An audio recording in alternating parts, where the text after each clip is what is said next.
नमस्कार, स्वागत है आपका। आप देख रहे हैं अपना हिमाचल। रात के 9 बजने वाले, मैं हूं आपके साथ सना वारिस। करेंगे खबरों की शुरुआत। सबसे पहले प्रदेश की बड़ी खबरों पर नजर। हिमाचल में आज मिले कोरोना से संक्रमित 420 मरीज। एक्टिव केस की संख्या बढ़कर पहुंची 1863। गृह विधानसभा क्षेत्र नादौन के दौरे के दूसरे दिन सीएम सुखविंदर सिंह सुक्खू ने नेता प्रतिपक्ष के आरोप पर किया पलटवार। कहा, भ्रामक प्रचार में जुटे हैं नेता प्रतिपक्ष। जयराम ठाकुर ने सरकार पर फिजूल खर्ची के लगाए थे आरोप। शिमला नगर निगम चुनाव को लेकर कांग्रेस ने जारी की प्रत्याशियों की पहली सूची। पहली सूची में 7 उम्मीदवारों के नाम शामिल। 2 मई को शिमला नगर निगम के होने हैं चुनाव। 4 मई को आएंगे नतीजे। 15 से 20 अप्रैल को हिमाचल के हर जिले में कांग्रेस चलाएगी भारत सत्याग्रह अभियान। शिमला में कांग्रेस कमेटी की बैठक में हुआ फैसला। प्रदेशाध्यक्ष प्रतिभा सिंह ने भाजपा और मोदी सरकार पर आवाज दबाने का लगाया आरोप। न्यूज 18 से खास बातचीत में शिक्षा मंत्री रोहित ठाकुर ने एनटीटी शिक्षक भर्ती मामले पर दिया बड़ा बयान। कहा, केंद्रीय शिक्षा मंत्री के पास उठाएंगे मामला। प्री नर्सरी में एनटीटी शिक्षकों की भर्ती के लिए उठाएंगे जरूरी कदम। मंडी में नशा निवारण केंद्र का राज्यपाल ने किया दौरा। कहा, बिना जन सहयोग के नशे का खात्मा संभव नहीं।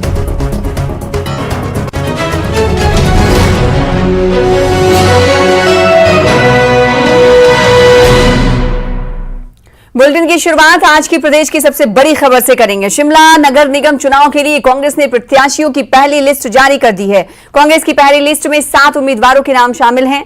पहली लिस्ट कांग्रेस प्रदेशाध्यक्ष प्रतिभा सिंह की मौजूदगी में कैबिनेट मंत्री हर्षवर्धन चौहान ने जारी की। अब बुधवार को कांग्रेस बाकी बचे सीटों पर उम्मीदवारों के नाम जारी कर सकती है। आपको बता दें कि इस बार पार्टी सिंबल पर नगर निगम शिमला के चुनाव हो रहे हैं। चुनाव 2 मई को होंगे और इसके नतीजे 4 मई को आएंगे। प्रदेश कांग्रेस कमेटी के अध्यक्षा की अनुमति से आज हम जो है पहली सूची जो हमारे म्यूनिसिपल कॉरपोरेशन के जो चुनाव हो रहे हैं, पहली सूची जो है 7 लोगों की जो है वो हम जारी कर रहे हैं। जो हमारे विभिन्न वार्ड से हमारे जो कांग्रेस के प्रत्याशी होंगे, ये वो लोग हैं जहाँ पे हमारे पास सिंगल कैंडिडेट्स आए थे, तो हमने समय को ना गवाते हुए हमने इनकी जो है सूची जारी कर रहे हैं आज। और ये जो नाम है, ये टूटी कंडी से है श्रीमती कुसुम उमा कौशल, लोर बाजार उमंग बंगा, बेंगलोर से है शेनम कटारिया, बट्टा कुफर से नरेंद्र ठाकुर, छोटा शिमला सुरेंद्र चौहान, पटियोक दीपक रोहाल और न्यू शिमला से कुसुमलता। ये 7 जो है वो हम आज, और एक हमारी पालमपुर में भी क्योंकि नगर निगम के चुनाव हो रहे हैं, वहाँ भी एक सीट खाली है। पालमपुर उपराला श्रीमती राधा सूद। ये हम जो है 8 लोगों की सूची जो है जारी कर रहे हैं। जो नेक्स्ट हमारी जो सूची होगी वो कल शाम तक जो है, क्योंकि मुख्यमंत्री जी यहाँ नहीं है, और वो कल शाम को आएंगे। और प्रदेश कांग्रेस अध्यक्ष और स्क्रीनिंग कमेटी के अध्यक्ष होने के नाते मैं हम तीनों बैठ करके जो है कल शाम या परसों सुबह को कांग्रेस पार्टी की जो सूची है वो 34 के 34 वार्ड की जो है सूची जो है वो इशू कर दी जाएगी। शिमला शहरी के कांग्रेस विधायक हरीश जनार्था ने शिमला नगर निगम में कांग्रेस की जीत का दावा किया है। उन्होंने कहा है कि कांग्रेस नगर निगम चुनाव को लेकर पूरी तरह से तैयार है और जल्द ही सभी सीटों पर उम्मीदवारों की सूची जारी कर दी जाएगी। जहाँ तक कि चुनाव का सवाल है, तो हमारी कांग्रेस की पूरी तैयारी है एज ए पार्टी, और इंडिविजुअली यहाँ पे लोकल विधायक होने के नाते हमारी भी अपनी तैयारी है। टिकट की प्रक्रिया शुरू हो चुकी है, स्क्रूटनीज हो रही है, और हमारा विनेबिलिटी एक क्राइटेरिया है, और विनेबिलिटी क्राइटेरिया के मुताबिक ही टिकट्स दिए जाएंगे। और आगे हमें पूरा विश्वास है कि हम फुल मेजॉरिटी में म्यूनिसिपल कॉरपोरेशन में कांग्रेस के हमारे पार्षद आएंगे। आगे बढ़ेंगे। नेता प्रतिपक्ष जयराम ठाकुर के फिजूल खर्ची के आरोप पर मुख्यमंत्री सुखविंदर सिंह सुक्खू ने पलटवार किया है। सीएम ने कहा कि बीजेपी नेता बजट को देखकर बौखला गए हैं। 75 साल के इतिहास में ऐसा पहली बार हुआ है कि योजनाओं को बजट प्रावधान के साथ लागू करने की दिशा में कार्य किया गया है। सीएम ने कहा कि पूर्व सरकार ने 4 साल तक शराब ठेके नीलाम नहीं किए, लेकिन कांग्रेस ने सत्ता में आते ही इस काम को किया। उन्होंने कहा कि प्रदेश की कांग्रेस सरकार संसाधनों को बढ़ाकर प्रदेश की आय को बढ़ाने का काम कर रही है, जबकि आधारहीन बयान देकर नेता प्रतिपक्ष जयराम ठाकुर भ्रामक प्रचार करना चाह रहे हैं। सीएम ने कहा कि 10 साल में हिमाचल प्रदेश देश का सबसे अमीर राज्य बनेगा। हम तो पिछले 100 दिन से इस सरकार को आर्थिक बदहाली से आगे बचाने की कोशिश कर रहे हैं। जो 75,000 करोड़ का कर्जा जयराम सरकार छोड़ गई है, उसको सही दिशा से अर्थव्यवस्था को मजबूत कैसे किया जाए, उस दिशा से आगे बढ़ रहे हैं। और 100 दिन में हम रात के 12-12, 1-1 बजे इसलिए काम कर रहे हैं हिमाचल की जनता के लिए, ताकि हम अपनी अर्थव्यवस्था को पटड़ी पर लाएं। और जो मौज मस्ती की बात करते हैं, वो जनता जानती है कि कौन मौज मस्ती करता है। हमने पिछले 100 दिन में जिस प्रकार का व्यवस्था परिवर्तन किया, हम सत्ता सुख के लिए नहीं आए हैं, व्यवस्था परिवर्तन के लिए आए। वो व्यवस्था परिवर्तन लोगों में। वहीं शिमला में भारत सत्याग्रह अभियान को लेकर कांग्रेस मुख्यालय में एक अहम बैठक हुई। बैठक में पार्टी के सभी जिला अध्यक्ष शामिल हुए। इस बैठक की अध्यक्षता प्रदेश अध्यक्ष प्रतिभा सिंह ने की और यहां उन्होंने बीजेपी और केंद्र सरकार पर हमला बोलते हुए आवाज दबाने का आरोप लगाया। आपको बता दें कि 15 से 20 अप्रैल को सभी जिले में भारत सत्याग्रह कार्यक्रम का आयोजन कांग्रेस करने वाली है। जिला स्तर पर आयोजित होने वाले कांग्रेस के अभियान में पार्टी के सभी बड़े नेता शामिल होंगे। प्रतिभा सिंह कुल्लू और मंडी के सत्याग्रह अभियान में शामिल होंगी। देखो, एआईसीसी के डायरेक्शन के मुताबिक ये भारत सत्याग्रह आग्रह हम लोग ने यहाँ पर 15 से 20 तारीख तक शुरुआत करने की, आज जो डिस्ट्रिक्ट के हमारे प्रधान लोग हैं उनसे हमने इस बात की चर्चा की और उनको बताया कि हर जिला में ये कार्यक्रम इस तारीख में से इस तारीख तक ये किया जाएगा। और अब उन्होंने डेट निश्चित करनी और हमारे सीनियर लोग जाकर उस मीटिंग को वहाँ पर एड्रेस। न्यूज 18 से खास बातचीत में शिक्षा मंत्री रोहित ठाकुर ने एनटीटी शिक्षक भर्ती मामले को लेकर बड़ा बयान दिया है। शिक्षा मंत्री ने कहा कि हिमाचल में ज्यादातर प्रशिक्षित एनटीटी ने सिर्फ 1 साल का कोर्स किया है, जबकि केंद्र सरकार की गाइडलाइंस के मुताबिक ये 2 साल का कोर्स होना चाहिए। ऐसे में राहत देने के लिए वो खुद केंद्रीय शिक्षा मंत्री से मिलेंगे ताकि प्री नर्सरी में इन शिक्षकों की भर्तियां हो सकें। इसके अलावा शिक्षा मंत्री ने कहा कि उच्च शिक्षा विभाग में 2000 पद और एलिमेंट्री एजुकेशन में 10,000 के करीब पद खाली हैं और खाली पदों को भरना शिक्षा विभाग की प्राथमिकता में है। रोहित ठाकुर साहब, पिछली सरकार के समय से इशू है और केंद्र सरकार की तरफ से जो फंड आ रहा है वो लगातार लैप्स हो रहा है, तो अभी तक कितनी एक्सरसाइज हो गई है और क्या लग रहा है कब तक इन टीचर्स की नियुक्ति हो पाएगी?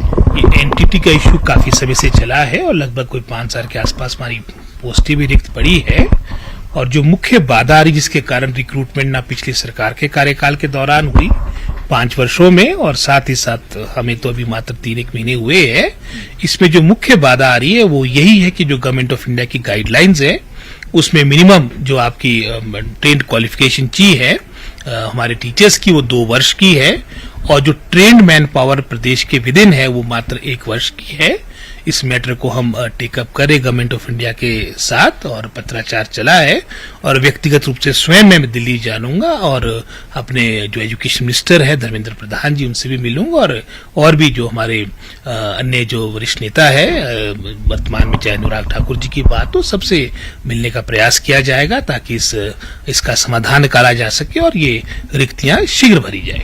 डॉक्टर साहब, एक और विषय रहा, डी नोटिफिकेशन इंस्टीट्यूट्स को किया गया है, जीरो एनरोलमेंट वाले तो बंद हो गए हैं, लेकिन बाकी के बारे में क्या सरकार थोड़ा रिलैक्सेशन दे रही है? क्योंकि स्कूल्स चले हैं काफी, अभी तक कोई बदलाव कर रहे हैं या फिर धीरे धीरे स्टेप वाइज बंद कर रहे हैं? हमारी यही जो इस सारे प्रकरण के पीछे सोच है, यही सोच है कि इंस्टीट्यूशन अवश्य खुले लेकिन वो इंस्टीट्यूशन नीड बेस्ड हो, मात्र ये ना हो कि चुनाव के लिए मात्र कुछ दिन या महीने शेष रह जाए तब आप एक तरह से लुभाने नारे या फिर लुभाने इस तरह की नोटिफिकेशन के माध्यम से जनता को आकर्षित करने का प्रयास करे। जहां प्राथमिक पाठशालाओं की बात कर रहे थे हम, अभी वर्तमान में हमने 286 जो आपके जीरो इनरोलमेंट के स्कूल्स थे वो आपके बंद किए गए हैं। और उसके अलावा जो पैरामीटर्स आपके शिक्षा विभाग के हैं उसमें पहाड़ी क्षेत्र होने के नाते प्रदेश में हमने थोड़ी रिलैक्सेशन दी है। उदाहरण के तौर पे हमारे जो प्राइमरी स्कूल आमतौर पे जहां पर मिनिमम आपके 25 स्टूडेंट्स चाहिए हैं, हमने 10 बच्चों से अधिक का क्राइटेरिया रखा है। मिडिल स्कूल्स के लिए हमने 15 का क्राइटेरिया रखा है, हाई स्कूल्स के लिए हमने 20 का क्राइटेरिया रखा है और सीनियर सेकेंडरी स्कूल्स के लिए इसी तरह से हमने 25 का मापदंड रखा है। जहां पर भी इससे अधिक बच्चे होंगे ये संस्थान चलेंगे। जब से सरकार बनी है मुख्यमंत्री की तरफ से भी एक क्लियर जैसी डायरेक्शंस थी कि ट्रांसफर के ऊपर चेक लगाएंगे, लेकिन ट्रांसफर्स अभी भी धड़ाधड़ चली है। पॉलिसी बनाने की बात भी आप कर रहे थे डिपार्टमेंट के लिए, कहां तक बात पहुंची है? आप जानते कि भी सत्ता परिवर्तन हुआ है और बहुत से लोग उसमें मुख्यतः ये भी एक रीजन था कि पॉलिटिकली भी बहुत लोग कोरे पर उनका उत्पीड़न किया गया था। आज वो वर्तमान में वापस लाए जा रहे हैं। और जहां तक आपने पॉलिसी की बात कही है, ये मैंने बात विधानसभा के पटल पे भी कही कि इसमें हमको एक, मैं समझता मन बनाना पड़ेगा और जो आपकी पॉलिसी बनेगी वो इम्प्लीमेंट हो। और इसके बारे में मैं समझता हूँ हम सब एक आम राय बनाकर इस पर भी शीघ्र फैसला लेंगे। बिल्कुल, तो टीचर्स ट्रांसफर पॉलिसी भी जल्द आएगी और आम राय के साथ इस पे निर्णय प्रदेश सरकार करेगी। वीडियो जर्नलिस्ट दीपक के साथ राजेंद्र शर्मा, न्यूज 18 हिमाचल। आगे बढ़ेंगे। सरदार पटेल यूनिवर्सिटी मामले में कांग्रेस प्रदेश प्रवक्ता संजीव गुलेरिया ने नेता प्रतिपक्ष पर हमला बोला है। संजीव गुलेरिया ने कहा है कि यूनिवर्सिटी को साजिश के तहत बंद करने वाला जयराम ठाकुर का बयान निंदनीय है और पूर्व मुख्यमंत्री को अपने पद की गरिमा को ध्यान में रखते हुए इस तरह की बयानबाजी नहीं करनी चाहिए। इस तरह से पूर्व मुख्यमंत्री के द्वारा ये बयान देना कि सरदार पटेल यूनिवर्सिटी को बंद किया जा रहा है, इस इरादे से कांग्रेस को आगे बढ़ा रही है। तो हमारा ये मानना है कि पूर्व मुख्यमंत्री महोदय को अपना पोजीशन को देखते हुए इस तरह की बात नहीं करनी चाहिए। हमारा ये मानना है कि किस कांग्रेस के पदाधिकारी ने या किस कांग्रेस पार्टी के नेता ने या किस कांग्रेस पार्टी के मंत्री ने आज तक ये बयान दिया या जिससे ये लगा हो कि सरकार की मंशा इस विश्वविद्यालय को बंद करने की है। तो मेरा माननीय पूर्व मुख्यमंत्री महोदय जी से निवेदन है कि आप अपनी कालगुजारियों को छुपाने के लिए इस तरह का भ्रामक प्रचार मंडी के लोगों के साथ ना करें। नूरपुर में कांग्रेस ने केंद्र सरकार के खिलाफ अनशन किया। ये अनशन राहुल गांधी की सदस्यता रद्द करने के विरोध में किया गया। अनशन कांग्रेस के पूर्व विधायक अजय महाजन के नेतृत्व में किया गया, जिसमें केंद्र सरकार के खिलाफ जमकर नारेबाजी भी की गई। पूरे देश में भारतीय जनता पार्टी की मोदी सरकार की तरफ से जन विरोधी नीतियों के माध्यम से जो आम जनता को प्रताड़ित किया जा रहा है उसके खिलाफ एक सशक्त आवाज जनता की तरफ से बनकर हमारे नेता राहुल जी उभरे हैं। देश के हर संकट काल में आम जनता के साथ राहुल जी खड़े हैं और आज उन्हीं की आवाज जनता की आवाज बन गई है, इसलिए उसको कुचलने का षड्यंत्र भारतीय जनता पार्टी की मोदी। उधर केंद्रीय जल शक्ति मंत्री गजेंद्र सिंह शेखावत किन्नौर के होंग रंग यो वैली में 2 दिन के प्रवास पर हैं।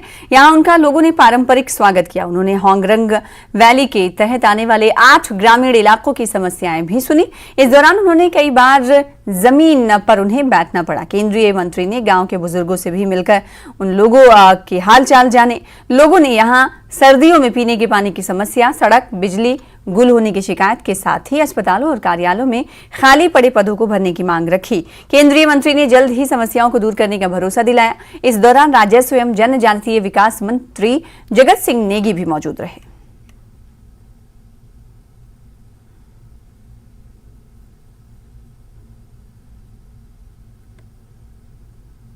हिमाचल में जितने घर में पानी पहुंचे हैं ना, इन्होंने साहब ने मोदी जी के स्कीम के अंदर उससे जो है लगभग 150 गुना घर में पानी पहुंचा दिया। 150 हिमाचल के बराबर। पूरे देश में पानी हर घर में काम चल रहा है और हजारों करोड़ रुपए का खर्चा हो गया, उस पर लाखों करोड़ रुपए का। वहीं कृषि एवं पशुपालन मंत्री चंद्र कुमार ने कहा कि समाज के सभी वर्गों का कल्याण सुनिश्चित करने के साथ ग्रामीण अर्थव्यवस्था की मजबूती सरकार की सर्वोच्च प्राथमिकता है। चंद्र कुमार ने कहा कि प्रदेश की लगभग 95% आबादी ग्रामीण क्षेत्रों में रहती है, इसलिए बजट में मुख्यमंत्री सुखविंदर सिंह ने ग्रामीण अर्थव्यवस्था को मजबूत करने का प्रयास किया है। उन्होंने अपने पहले बजट में सभी वर्गों के हितों को ध्यान में रखते हुए कई कल्याणकारी योजनाएं भी शुरू करने की घोषणा की है। हमारी बहुत से हमने अपने बजट में आप लोगों के प्रति वायदे किए हैं और उसमें एक वायदा हमारा ये है कि जो आपका बच्चा MBBS करना चाहता है, MD करना चाहता है, उसको सरकार 1% ब्याज के ऊपर जो है वो लोन देगी। 1% यानी कि लोन ही लेगी, ब्याज के 1% करना कुछ नहीं, ताकि जो हमारा गरीब बच्चा है वो भी पढ़ लिख जाए। जो हमारे बच्चे अनाथ हैं, जिनके माँ बाप हैं, उनके बाप और माँ जो है वो सरकार है। ब्रेक एक बार फिर से आपका स्वागत करते हैं। ऊना में नशा माफिया के खिलाफ छेड़े गए अभियान के तहत पुलिस को बड़ी सफलता हासिल हुई है। गगरेट पुलिस ने हमीरपुर जिले के एक भाजपा नेता के बेटे को नशा तस्करी के मामले में गिरफ्तार किया है। भाजपा नेता के बेटे की गिरफ्तारी गगरेट पुलिस ने हेरोइन के साथ पकड़े गए 2 युवकों की निशानदेही के आधार पर की है। ये दोनों युवक भाजपा नेता के बेटे के लिए पंजाब के होशियारपुर से हेरोइन की खेप लाने के लिए पहुंचे थे। एक इन्फॉर्मेशन पे पुलिस ने नाकाबंदी के दौरान एक होंडा सिटी जो पंजाब की ओर से आ रही थी उसको रोका। उसमें 2 व्यक्ति हनी शर्मा और दीपक अत्री नाम के 2 व्यक्ति जो हमीरपुर के रहने वाले हैं वो उसमें मौजूद थे। और जब वो चेक किया गया तो 16.12 ग्राम के आसपास जो है हेरोइन हमको यानी चिट्टा हमको उनकी गाड़ी से प्राप्त हुआ है। आज उनको माननीय अदालत में पेश किया गया और उसके बाद हमको 4 दिन का पुलिस रिमांड भी मिला है। फर्दर इन्वेस्टिगेशन करने के बाद, इंटरोगेशन करने के बाद ही हम इसमें और जानकारी दे पाएंगे। कांगड़ा सदर के दुर्गम गांव को जोड़ने वाला पुल तैयार होने से पहले ही धराशायी हो गया। पुल की सटरिंग करते वक्त यह हादसा पेश आया और पुल भर-भरा कर नीचे गिर गया। यह पुल जलाड़ी और खरट गांव की सीमाओं पर बन रहा था और इस पुल के बनने से इस क्षेत्र की 12 पंचायतों को लाभ मिलना था। हालांकि पुल के गिरने से इलाके के लोगों को झटका लगा है। बता दें कि इस पुल का शिलान्यास 9 अगस्त 2017 को पूर्व मुख्यमंत्री स्वर्गीय वीरभद्र सिंह ने किया था। इसकी अनुमानित लागत 3 करोड़ 43 लाख रुपए निर्धारित हुई थी और पुल का 30 से 40% तक का काम पूरा हो चुका था। ज्वाली के भरनोली में एक व्यक्ति की खाई में गिरने से मौत हो गई है। हादसा सोमवार रात का बताया जा रहा है, जबकि लाश मंगलवार सुबह बरामद हुई है। पुलिस ने लाश को अपने कब्जे में लेकर पोस्टमार्टम के लिए नूरपुर भेज दिया है। 6:45 के करीब पता चला कि यहाँ पर जो है बॉडी गिरी है और हमारे गांव के सदस्य थे, ये मेरे चाचा जी लगते थे। और ये जो सामने पहाड़ी दिख रही है आपको, यहाँ से गिरने से इनकी मौत हुई है। ऐसा है कि प्रधान ग्राम पंचायत जो ने हमें सूचना दी है टेलीफोन के लिए कि एक बॉडी जो पुल के पास पड़ी हुई है, जिस पर हम मौका पर पहुंचे हैं तो जो बॉडी पड़ी है उनकी शनाख्त हो गई है। उनका नाम हरवंश लाल और पिताजी का नाम माली राम है। तो वो जो सड़क पे चले हुए थे नीचे ढांग पे गिरे हैं और गिरने से उनके सिर पर चोट लगी है, जिस कारण से उनकी। सोलन की शामती में नेपाली मूल के एक शख्स का शव जंगल में पेड़ से लटका हुआ बरामद हुआ। पुलिस इसे आत्महत्या का मामला बता रही है और मामले की जांच में जुट गई है। खबर सोलन की है। सोलन के शामती में का नेपाली मूल के शख्स का शव जंगल में पेड़ से लटका हुआ बरामद हुआ। पुलिस जांच में जुटी है। तो अभी तक डेथ बाय हैंगिंग लग रही है, डेथ सुसाइड करा हुआ वैसे प्रतीत हो रहा है। बाकी इसकी पहचान अभी तक उजागर नहीं हो सकी है, तो आसपास नेपाली समुदाय के लोगों से पूछताछ चल रही है, शायद इसकी पहचान हो जाए। कार्रवाई अभी तो हाल फिलहाल 174 CRPC की कार्रवाई की जा रही है। मंडी में नाबालिग आत्महत्या का मामला अब एसपी के पास पहुंच गया है। परिजनों का आरोप है कि उनकी बेटी को पिछले लंबे समय से क्षेत्र का एक युवक मानसिक तौर पर परेशान कर रहा था, जिसके कारण उनकी नाबालिग बेटी ने तंग आकर आत्महत्या कर ली। वहीं संबंधित थाना की टीम पर मामले को दबाने के भी आरोप परिजनों ने लगाए हैं। बता दें कि मंडी में 21 मार्च को चच्योट तहसील के मानसा गांव की 17 साल की नाबालिग ने आत्महत्या कर ली थी। साथ 21 मार्च को फांसी लगाई थी उसने, और उसकी रिपोर्ट हमने गोर पुलिस में की थी और उन्होंने कुछ भी नहीं किया उसमें। तो हम आज एसपी से मिलने आया था, हम चाहते कि इसमें कुछ न कुछ एसपी करे। उसने इस तरह से प्रताड़ित किया इसको कि वो मरने पे विवश कर दी, और हमने गोर थाना में कंप्लेंट की और उन्होंने FIR करने में भी बहुत समय लगाया, जिसके लिए कि हमें सीएम ब्रांच से फोन करवाना पड़ा। बद्दी में 6 साल की प्रवासी बच्ची से दुष्कर्म का मामला सामने आया है। प्रवासी बच्ची के माता पिता जब काम पर गए थे तब पड़ोस में रहने वाले एक युवक ने वारदात को अंजाम दिया। इस मामले में पुलिस ने आरोपी युवक को गिरफ्तार कर लिया है। इसको इत्तला आई, इसमें महिला पुलिस स्टेशन की SHO द्वारा स्वयं कार्रवाई करते हुए बच्ची को मेडिकल हेल्प के लिए लेके गई और उनको अभी मेडिकल जो फैसिलिटी है उपलब्ध करवाई जा रही है। और जो मेन एक्यूज्ड हैं उनको हमने डिटेन कर लिया है। ये नेबरर्स बताए जा रहे हैं और झाड़ माजरी के पीछे कोई स्लम एरिया है, माइग्रेंट है। जो भी इसमें पुलिस की कार्रवाई एज पर लॉ होगी तुरंत होगी। और मेरी तरफ से इनको यही आदेश दिए गए हैं, क्योंकि छोटी बच्ची है, पहले इसको मेडिकल हेल्प दी जाए। पेरेंट्स हमारे साथ ही हैं और जो भी इसमें गुनहगार है उसको बख्शा नहीं।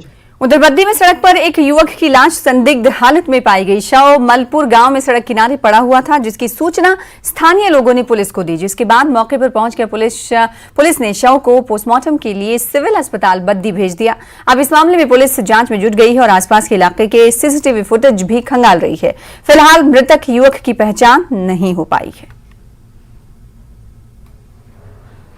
आज सुबह जो है पुलिस थाने में बद्दी में एक सूचना मिली कि मलपुर के पास जो BBN पेट्रोल पंप है उसके पास जो है एक लाश पड़ी है। तो जब यहाँ पे स्पॉट पे SHO साहब और जो टीम साथी आई तो उन्होंने इस बॉडी को भी जो है अच्छे से चेक किया। भी ये जो डेड बॉडी है ये आइडेंटिफाई नहीं हो पाई है, तो सबसे पहले तो हम इसको आइडेंटिफाई करने की कोशिश कर रहे हैं। और साथ ही साथ जो है अभी हमने यहाँ पे मैं खुद भी स्पॉट पे आके जो हमने भी बॉडी का इंस्पेक्शन किया और FSL की जो टीम है वो भी अब स्पॉट पे आई है। वो भी जो है बॉडी की जांच करके सारा स्पॉट में जो भी एविडेंस होंगे वो ले लेगी और इसके बाद जो है इसका पोस्टमार्टम जो है उसके लिए बॉडी को ले जाए। और कोरोना के हवाले से बड़ी खबर ये है कि जहां एक तरफ मुल्क में कोरोना के मरीजों की तादाद में इजाफा हो रहा है, तो वहीं हिमाचल प्रदेश में भी 420 कोरोना के मरीज मिले हैं। लगातार दूसरे दिन 400 से ज्यादा मरीज मिले हैं, यानी 400 से ज्यादा का आंकड़ा 2 दिनों तक जारी रहता हुआ दिखाई दे रहा है। एक्टिव केस की संख्या आपको बता दें कि 1863 तक पहुंच चुकी है, जबकि 27 कोरोना पीड़ित मरीज अस्पताल में भर्ती हैं।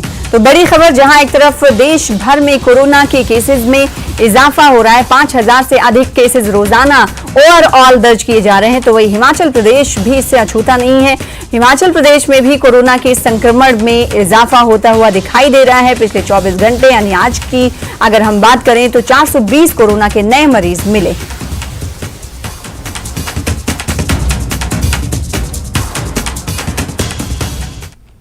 उधर चंबा में ऐतिहासिक सूही मेले का आगाज हो गया है। 3 दिनों तक चलने वाले इस मेले का शुभारंभ राजमहल में स्थित रानी सुनैना की प्रतिमा के आगे पूजा अर्चना के साथ हुआ। परंपरा को निभाते हुए चंबा रियासत की राजकन्या ने सबसे पहले पूजा की। वहीं प्रशासन की तरफ से नगर परिषद अध्यक्ष नीलम नैयर सहित अन्य अधिकारियों ने भी पूजा पाठ किया। इस दौरान राजमहल से निकली शोभा यात्रा रानी सुनैना के मंदिर में जाकर संपन्न हुई। शोभा यात्रा में होमगार्ड, बैंड, पुलिस जवान के साथ स्थानीय लोगों ने बढ़ चढ़कर हिस्सा लिया।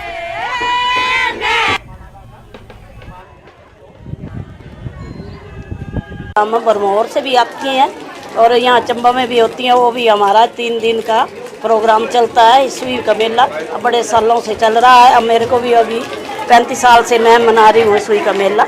ये मेला जो है वो 11, 12, 13 को मनाया जाएगा। जैसे कि आप सभी जानते हैं कि 11 को पिंक पैलेस से जो है वो सुनैना माता की मूर्ति जो है वो सुई मढ़े तक आती है और यहाँ पर स्थापना की जाती है माता की। और उसके बाद जो है वो 12 तारीख को जातर जो है वो मलूना जाएगी और उसके बाद 13 तारीख को जो है वो भगवती की स्थापना जो है वो दोबारा से पिंक पैलेस में जो है वो की जाएगी। फिलहाल इसी के साथ अपना हिमाचल में इतना ही। छोटे से ब्रेक के बाद देखिए देश प्रदेश मेरे साथ। नमस्कार।